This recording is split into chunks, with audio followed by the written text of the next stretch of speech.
अस्सलामुअलैकुम, welcome to conflict card रात। दोस्तों 16 मार्च की रात को पाकिस्तान एयरफोर्स की तरफ से मैसिव एयर स्ट्राइक्स कंडक्ट की गई हैं काबुल पर। काबुल और इसके साथ साथ नंगरहार पर भी मल्टीपल एयर स्ट्राइक्स हुई हैं। काबुल में जो एयर स्ट्राइक हुई है उसको लेकर अफगान तालिबान ने बहुत बड़ा क्लेम किया है। अफगान तालिबान का ऑफिशियल क्लेम ये है कि पाकिस्तान एयरफोर्स ने एक हॉस्पिटल को टारगेट किया है और इस हॉस्पिटल में या इस ड्रग रिहैब सेंटर में 200 से लेकर 400 के करीब आम जो शहरी हैं वो अपनी जान गंवा चुके हैं। इस क्लेम के पीछे सबूत क्या हैं, इसके काउंटर आर्गुमेंट्स क्या हैं जो पाकिस्तानी ओसेंट्स क्लेम कर रहे हैं, इसको हम डिटेल से समझेंगे और तमाम सबूत जो बीइंग अ पाकिस्तानी हमें जानने चाहिए। इसमें हमारी क्या गलती थी, इसमें अफगान तालिबान इसको किस तरह प्ले आउट कर रहे हैं, ये वो तमाम चीजें हैं जो आज के वीडियो में समझना बहुत जरूरी है। सो वीडियो बहुत ही ज्यादा अहम होने वाली है, इसको लास्ट तक जरूर देखिएगा। एंड आगे बढ़ने से पहले अगर आप पहली दफा चैनल पर आए तो चैनल को सब्सक्राइब कर लीजिएगा एंड वीडियो पसंद आए तो इसे आगे ज्यादा से ज्यादा शेयर कीजिएगा।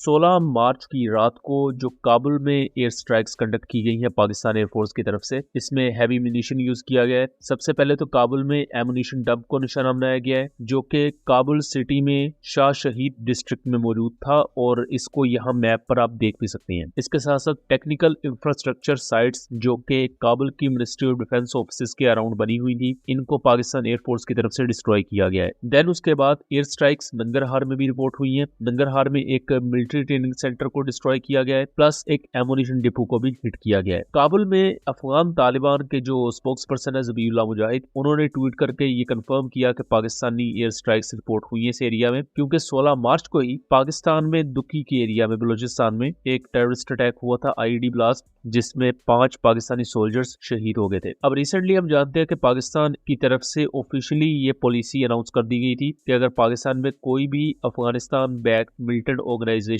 कोई अटैक करती है, कोई ब्लास्ट करती है, तो उसका जवाब अफगानिस्तान में जाकर दिया जाएगा। हमने इस्लामाबाद में इमाम बारगाह या मस्जिद में जो अटैक हुआ था उसके बाद भी पाकिस्तान की तरफ से सेम रिटेलिएशन देखी थी, और इवन उसके बाद बाजोड़ और बन्नू में जो अटैक हुए तो पाकिस्तान एयरफोर्स ने फिर अफगानिस्तान के अंदर जाके एयर स्ट्राइक्स की, और तभी से फिर अफगान तालिबान और पाकिस्तान के दरमियान एक मिलिट्री स्टैंड ऑफ भी ऑन गोइंग है। ये जो काबुल में स्ट्राइक्स की गई वो बेसिकली इसी वजह से थी कि बलूचिस्तान में जो 16 मार्च की दोपहर को पाकिस्तानी सोल्जर्स पर अटैक हुआ था, उसके जवाब में इनके जो हैंडलर्स हैं इनके अफगान तालिबान, और इस चीज को तो खैर अफगानिस्तानी तालिबान के सबसे करीबी सपोर्टर रशिया की फॉरेन मिनिस्ट्री की रिपोर्ट कहती है कि 23,000 या उससे ज्यादा मुख्तलिफ जमातों के मिलिटेंट ग्रुप्स या टेररिस्ट ग्रुप्स अफगानिस्तान में रहते हैं। उन्हें ऑफिशियली शेल्टर भी फराहम किया गया है वहां पर, और वहां से वो मुख्तलिफ कंट्रीज के खिलाफ ऑपरेशंस भी लॉन्च करते हैं। 16 मार्च को जब पाकिस्तानी बलोचिस्तान में ईरानियन बॉर्डर के नजदीक, या जहां ईरान अफगानिस्तान और पाकिस्तान का बॉर्डर लगता है,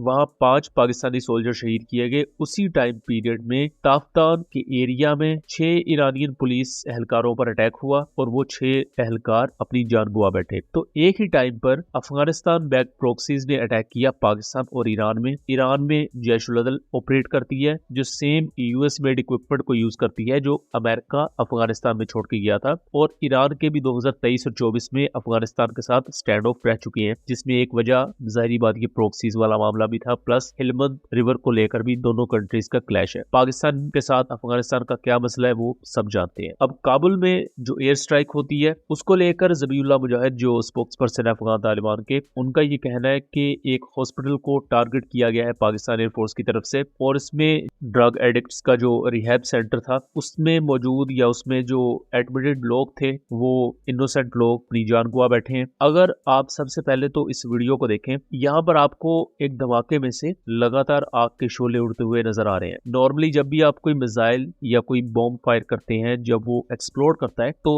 वक्ती तौर पर आग के शोले निकलते हैं, देन ब्लैक स्मोक में वो तब्दील हो जाता है। लेकिन जब आप किसी वेपन डिपो को स्ट्राइक करते हैं या किसी असले के जखीरे को तबाह करते हैं, तब लगातार इस तरह की आग के शोले निकलते हैं या बहुत बड़ा फायर बॉल कई मिनट्स तक हवा में रहता है। तो सेम ये विजुअल्स काबुल के हैं जहां अफगान तालिबान की मिनिस्ट्री ऑफ डिफेंस के अराउंड इनका एक वेपन डंप था जहां बहुत बड़ी तादाद में असला बारूद वगैरह रखा गया था। पाकिस्तान एयरफोर्स की F-16 ने अपने लेजर गाइडेड बॉम्ब्स KV-2 को यूज करते हुए इस वेपन डिपो को डिस्ट्रॉय कर दिया और उसके क्लियर विजुअल्स आप देख सकते हैं ये, और इवन इसको आप कंपेयर भी कर सकते हैं। इससे पहले माजी में जो मुख्तलिफ वेपन डंप्स को मुख्तलिफ कॉन्फ्लिक्ट्स में डिस्ट्रॉय किया गया तो उसमें जो फायरबॉल बना और यहाँ जो फायरबॉल बना उससे आपको क्लियर हो जाएगा कि यहाँ जिस टारगेट को पाकिस्तान एयरफोर्स ने हिट किया है वो एक वेपन डंप था। फिर उसके बाद इसको जियो लोकेट भी किया गया है। जियो लोकेट इस तरह किया गया है कि किस जगह पर ये टारगेट था और हॉस्पिटल जिसको तालिबान कह रहे हैं कि निशाना बनाया गया है वो कितनी दूर था। तो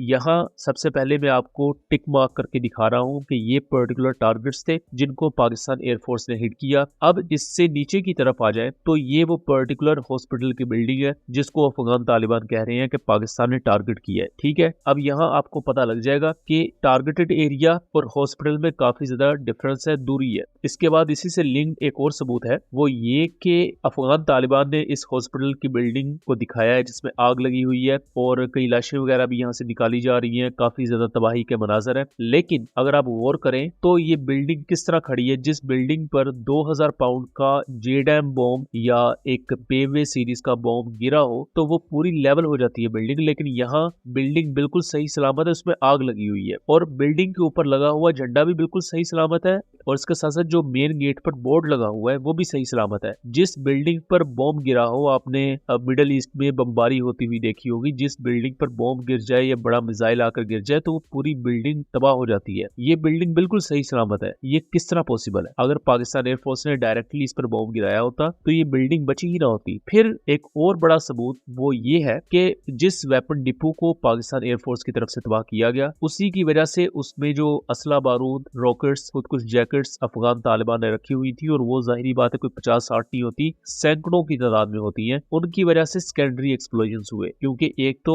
आप बॉम्ब से उस वेपन डिपो को तबाह करते हैं, फिर उसमें जो बारूदी मवाद होता है वो बाहर की तरफ उगलता है और वो मुख्तलिफ एरियाज में फैलता है। अनफॉर्चुनेटली ये वही बारूदी मवाद इस हॉस्पिटल पर भी गिरा है जिसकी वजह से इसकी बिल्डिंग में आग वगैरह लगी है और उसी वजह से ये कैजुअलिटीज भी हुई है। लेकिन उससे भी ज्यादा अहम चीज ये है कि यहाँ गवर्नमेंट ऑफ पाकिस्तान को ऑफिशियल स्टांस के साथ सामने आना चाहिए कि ये पूरी सिचुएशन है क्या, क्योंकि अफगान तालिबान इस पूरी सिचुएशन को लेकर इस तरह प्ले आउट कर रहे हैं कि पाकिस्तान ने डायरेक्टली किसी हॉस्पिटल को टारगेट किया है और वहां आम लोगों की जान ली है। लेकिन अगर आप सबूतों को देखेंगे और लॉजिकल एक्सप्लेनेशन को देखेंगे तो आपको पता चलेगा कि हॉस्पिटल पर कोई भी डायरेक्ट बॉम्ब हिट नहीं हुआ, हॉस्पिटल की बिल्डिंग सही है। लेकिन जो सेकेंडरी एक्सप्लोजन्स हुए हैं अफगान तालिबान के इस वेपन डिपो को जो मिनिस्ट्री ऑफ डिफेंस की बिल्डिंग्स के करीब था, तो उससे इर्द गिर्द की बिल्डिंग्स को नुकसान पहुंचा है, जिसमें अनफॉर्चुनेटली बदकिस्मती से ये बेचारा हॉस्पिटल भी था या रिहैब सेंटर था। लेकिन उसके साथ साथ ये चीज भी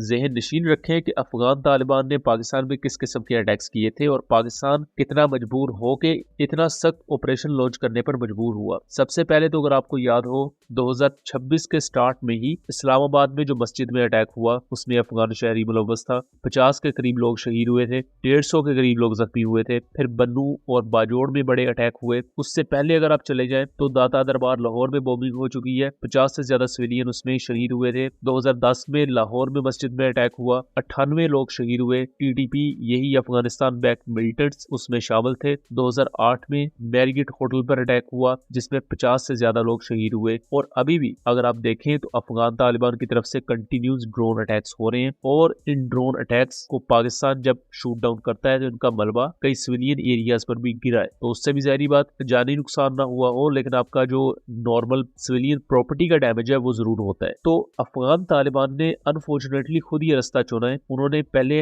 हर चीज को अपनी इनडिस्क्रिमिनेट बॉम्बिंग का निशाना बनाया है। अब जब उनको इस तरह जवाब दिया जा रहा है उन्हीं की जुबान में, तो अब चीख भी रहे हैं कि जी हम पर जुल्म हो रहा है, देखें हमारी ये चीज तबाह होगी, ये चीज को इस तरह हो गया। लेकिन सबसे पहले तो इनसे पूछना चाहिए कि सिविलियन एरिया के नजदीक और अपनी मिनिस्ट्री ऑफ डिफेंस के नजदीक वेपन डिपोज कौन बनाता है? असले की और बारूदी मवाद या बारूदी जैकेट्स बनाने की फैक्ट्रियां इन एरियाज में कौन लगाता है? क्योंकि अब तो विजुअल से ये साबित हो रहा है कि इन एरियाज में वेपन डंप्स मौजूद थे और जब सेकेंडरी एक्सप्लोजन्स हुए हैं और उनका बारूदी मवाद धमाकों की सूरत में फैल के दूसरे एरियाज में गिरा है तो इर्द गिर्द की बिल्डिंग्स को अच्छा खासा नुकसान पहुंचा है। तो ये कुछ सीरियस क्वेश्चंस हैं जो इस वक्त पूछने की जरूरत है। लेकिन उससे भी ज्यादा अहम चीज ये है कि जो आम लोग इस पूरी कार्रवाई में अपनी जान गवा बैठे हैं उनके बारे में गवर्नमेंट ऑफ पाकिस्तान को क्लैरिटी देनी चाहिए कि ये क्यों हुआ है। क्या ये पाकिस्तानी साइड पर गलती की वजह से हुआ है, तो उस पर आप प्रॉपर माजरत करें, एक प्रॉपर उसको लेकर स्टेटमेंट होना चाहिए गवर्नमेंट ऑफ पाकिस्तान की तरफ से। अगर ये अफगान वेपन डिपो की सेकेंडरी एक्सप्लोजन की वजह से हुआ है तो उस पर भी ऑफिशियल पाकिस्तान का स्टांस होना चाहिए, जिसकी इस वक्त बहुत ज्यादा जरूरत है, क्योंकि इस पूरे सिनेरियो पर प्रोपेगेंडा लॉन्च किया जा रहा है कि पाकिस्तान ने किसी हॉस्पिटल को टारगेट किया है। सो दोस्तों, ये था एक एनालिसिस। उम्मीद करता हूँ चीजें क्लियर रही होंगी। वीडियो पसंद आई हो तो इसे ज्यादा से ज्यादा शेयर कीजिएगा, ताकि इस तरह की मजीद इन्फॉर्मेटिव वीडियोस हम आपके लिए लेकर आ सकें। मिलेंगे अगली वीडियो में, तब तक के लिए अल्लाह हाफिज।